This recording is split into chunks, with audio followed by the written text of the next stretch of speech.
Hello guys, it's been a while, but here we are. In today's chapter, we are going to learn something about Celeste's grandma, and it's going to be quite revealing as to why all of this is happening to Celeste. So we're going to get some answers, we're going to get some new perspective for her parents, right on the cusp of an incoming storm. Are you ready? Let's read. Okay, chapter 16, The Revelation. Celeste burst open the door where she found Dr. Kramer in his chair, hand pressed against his chest with the same wincing expression in her vision. Dr. Kramer, what's wrong? No words were uttered from his lips, and he began to slump forward, falling out of his chair as he landed face forward onto the floor. Celeste frantically turned him over and tried to feel for a pulse on his neck. "Help!" she screamed, hoping her parents would come. "Someone help!" Celeste reached for her cell phone. Where was it? Had she left it in the car? Surely there had to be a phone on Dr. Kramer's desk. Quickly, she ran over to his desk, relieved at the sight of the small black phone resting next to his desktop computer. Without hesitation, she picked it up and dialed 911. 911, what's your emergency? Came the calm woman's voice on the other end. My therapist is on the floor and he's not breathing. I think he's had a heart attack. Where were her parents? Didn't they hear her scream? Ma'am, can you tell me your location?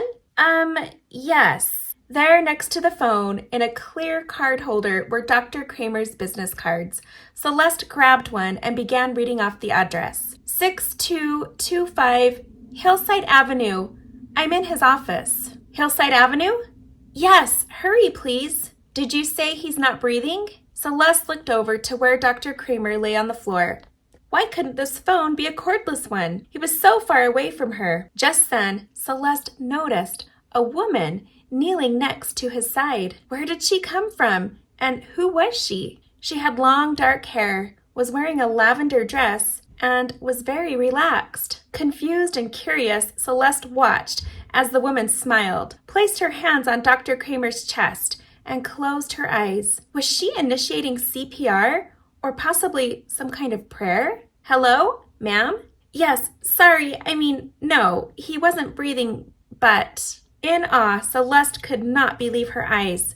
As the woman kept her hands on his chest, Dr. Kramer began to cough and gasp for air. He opened his eyes and looked directly at the ceiling. The woman stood up, turned to smile at Celeste, and then calmly and happily walked out the office door and down the hall. I think he's actually breathing. The woman saved his life. Is there someone there with you? There was. She left though. I don't know who she was. Ma'am, the ambulance is on its way, and I'm going to need you to stay on the line with me until they get there, okay? Dr. Kramer! Dr. Kramer! Dr. Kramer! Jean yelled as she came running into the room. Someone call 911! I already did, Celeste hollered back. They're on their way. My goodness, what happened? Gasped Mrs. Day as she came into the room followed by her husband. Can you hear me, Walter? Squeeze my hand if you can. Jean was on the floor next to Dr. Kramer, hunched over him while holding his right hand. Celeste watched as his fingers gave Jean's a squeeze. She smiled with delight. Dr. Kramer, the ambulance is on its way.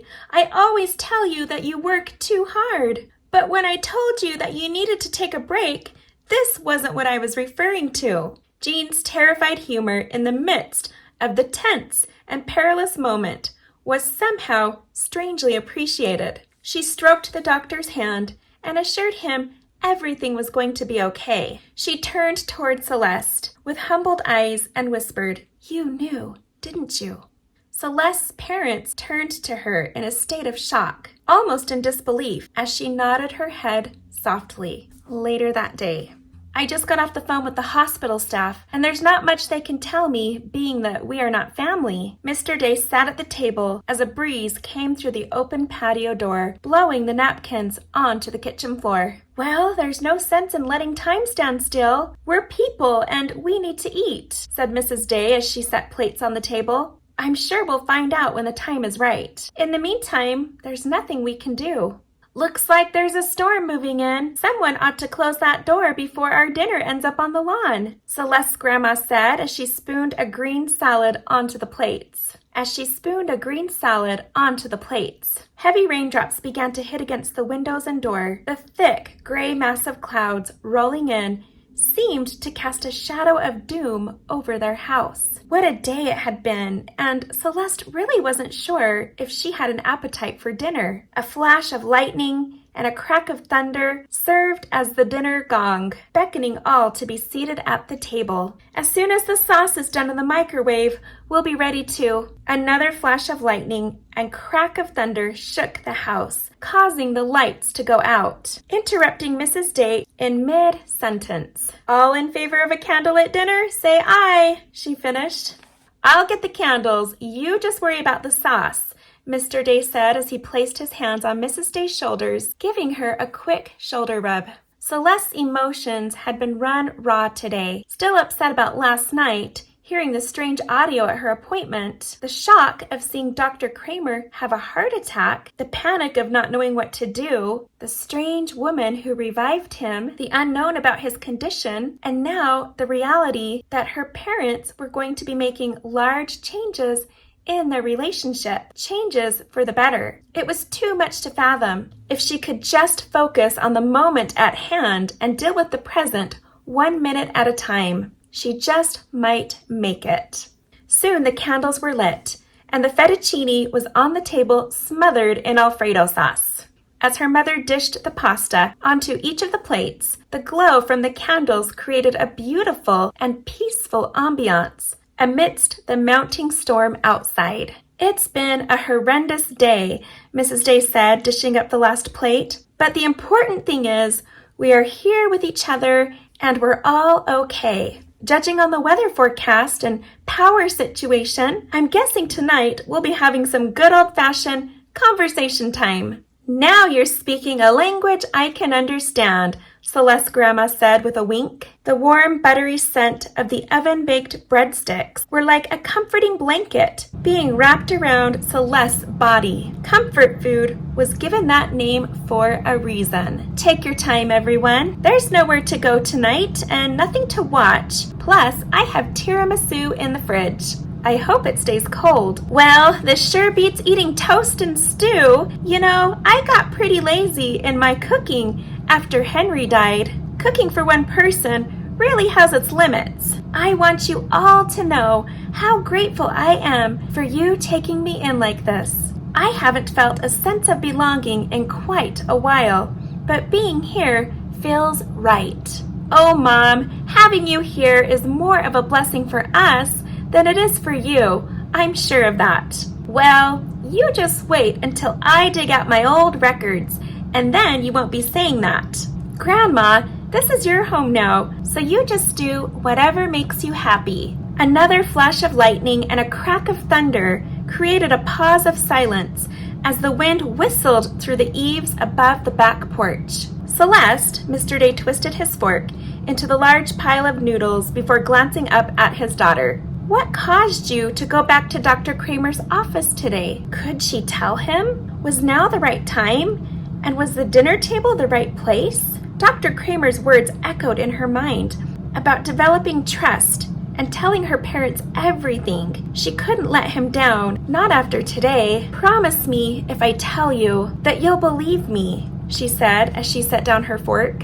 Honey, I know whatever you tell me will be the truth. He smiled at Celeste, reassuring her that he was ready to turn a new page. I was walking behind you over to the desk when the sudden flash came into my mind, and I could see him having a heart attack in his chair. I couldn't question it or dismiss it.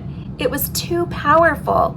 My instinct was to turn around and run to him. I knew I needed to help, so I ran. Was this what happened to you when Adam died? Yes, Dad, but I was too far away to run to him. Too far away to help. Sweetheart, Mrs. Day added, I just want you to know that because of you, Dr. Kramer has a chance. If you wouldn't have gone back, no one would have known, and there would have been a much different ending here. Yes, dear, your mother's right. You've had a special gift that is now manifesting itself in a very positive way. But Grandma, I don't understand it. Why was I allowed to do something about it this time? Why not the other times? Darling, we don't know the bigger picture, but one thing I do know is that God doesn't make mistakes. If He wanted you to be the hero in all those other instances, then you would have been. Maybe He was conditioning you for this moment, and maybe this will be the first of many others. And maybe this will be the first of many others. Well, since we are talking about it, there is more you should know. So much more. It was now or never. Go on, darling, her grandma urged. Remember, we haven't got the TV to distract us tonight. We are all ears. Well, let me start with today, and then I'll work my way backwards. I can't take all the credit for helping Dr. Kramer today. Of course, the EMTs did a great job of getting him stabilized, her father chimed in. But you were a first responder. No, Dad, there was someone else. I'm guessing I'm the only one who saw her. She was beautiful. Long dark hair, lavender dress. I don't know who she was. She came in and resuscitated him with little effort. Then, when he was breathing again, she smiled at me and left the room. I saw her turn down the hall, but you would have noticed her on your way there. Are you implying that she was, a spirit of some sort? Her father asked as he took a sip of water. Here it goes, Celeste thought. Here comes the disbelief and judgment. Why had she said anything? This had been a bad idea. I don't know what she was, Dad, but I do know what I saw. And I saw a man who was at death's door come back to life after a woman placed her hands on his chest. It was nothing short of a miracle. I don't doubt that it was. Forgive me, honey. It's hard for me to believe things I haven't seen myself. If I can't reason or make logical sense of something, I struggle. However, I gave my word to Dr. Kramer that I would support you, and understand that this is very real to you. And you know, because I didn't see what you saw, is even more reason for me not to doubt. Who am I to judge when I wasn't there to see? Thanks, Dad. I appreciate your support. The wind continued to howl through the trees, wrestling the branches against the kitchen window. It sounded like fingers scratching at the glass. You know, Celeste's grandma said, as she set down her fork, there is something I have never told you before. But I feel that now it's finally time for you to know about it. Stunned, the family sat in silence, waiting for her to continue. Celeste, I know what you experienced, and I believe it with all my heart. In my lifetime, whenever death or danger has been in my vicinity, I have always seen the unseen, ministering to those around me. It's like something beyond what words can describe. We are not alone, you know. There are people who love us all around us, watching us and coming to our aid to help us. I have seen it with my own eyes. Anyways, when Henry and I were married, we went to the Bahamas for our honeymoon. We stayed at a little place on the beach, tucked away from the main tourist areas. About the second day we were there, I remember going for a walk on the beach and learning that a small tropical storm was headed our way. They asked everyone to take cover until the storm had passed. As the winds picked up, I remember looking out the window and seeing a woman running on the beach, screaming in distress. I went out to see if I could help, and Henry followed me, anxious to get back inside. When I realized she was looking for her daughter who was lost, I knew she wouldn't take cover from the storm until her daughter had been found. I began running along the beach, scanning my eyes for any sign of a little girl. The beach was deserted and local officials were yelling at me to get inside and take cover. Just as I realized I'd better listen, I saw an elderly woman standing by a tree and smiling at me. I thought it was odd and I realized I better help her get inside. As I got closer, she turned and began walking away from me towards a rocky area near the water. I wondered why on earth she'd be walking towards the water rather than running away from it, and I continued following after her, this time running. As she stepped over a large section of boulders, she sat down and smiled, waiting for me to come. As soon as I got close enough to reach her, I looked down and saw a frightened little girl hiding next to one of the large boulders. The water was beating against the rock and splashing all over her. I reached down to take her into my arms, and I stood to say something to the elderly lady who had led me there. She was gone. It was then I knew that some kind of miracle had just taken place. I reunited the scared child with her mother, and we all made it for cover just as the storm sent trash cans hurling into the air. Years later, when Henry was in the hospital, struggling to hold on, a woman entered Henry's hospital room on urgent business. She wasn't dressed like the rest of the staff and never made any eye contact with me. Henry seemed delighted to see her, but of course, he was too weak to speak. She stood next to his bed and reached out her hand to him. Just then, a nurse came in to check on Henry.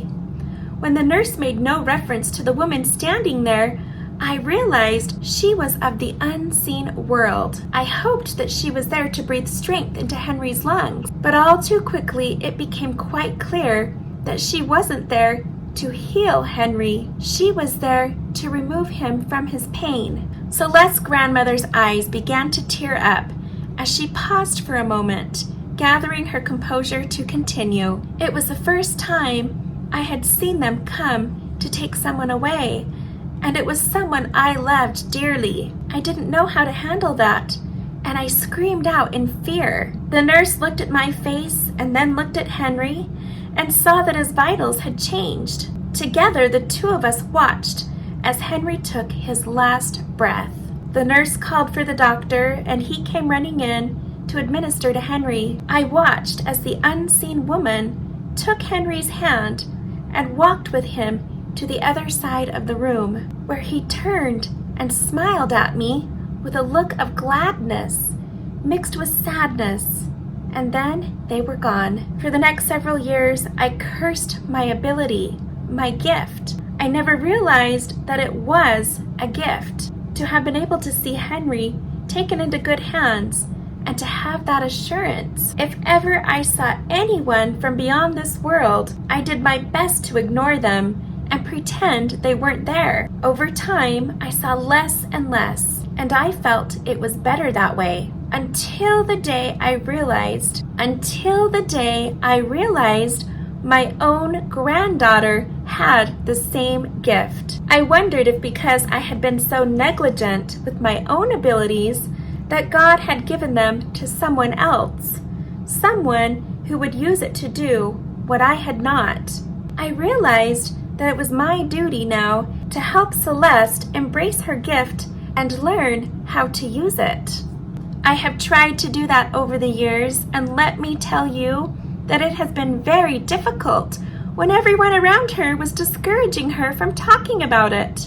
I feared that she would become ashamed of it or afraid like I had been. But let me just tell you all now that there is so much good she can do with this gift. And I have prayed for the day that this family would accept and embrace it. I can't tell you how happy I am to see my prayer answered. Mom, I had no idea, Mrs. Day said as she leaned towards her mother and placed her hand on her mother's hand.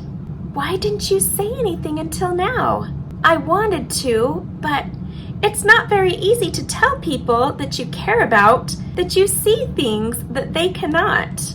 I can handle a lot of things, but I can't handle people that I love trying to convince me that I need medication unless I know they are right. Oh, Celeste, Mrs. Day gasped as she turned to her daughter. I'm so sorry, honey. All this time I didn't understand. Can you forgive me? Ding dong! The sound of the doorbell interrupted the conversation. I'll get it, Celeste said as she stood up and took her plate to the sink. Who was crazy enough to be out in the storm? After today, Celeste decided crazy was the new norm. Celeste opened the door to see a man drenched in water from head to toe. He turned around to reveal himself. It was Wes. An adrenaline rush of pure anger swept over her body. Not him, not now. "What are you doing here?" she whispered so her parents wouldn't hear. "We need to talk." And that's it for today's chapter. Join me next week for chapter 17, A Perfect Storm.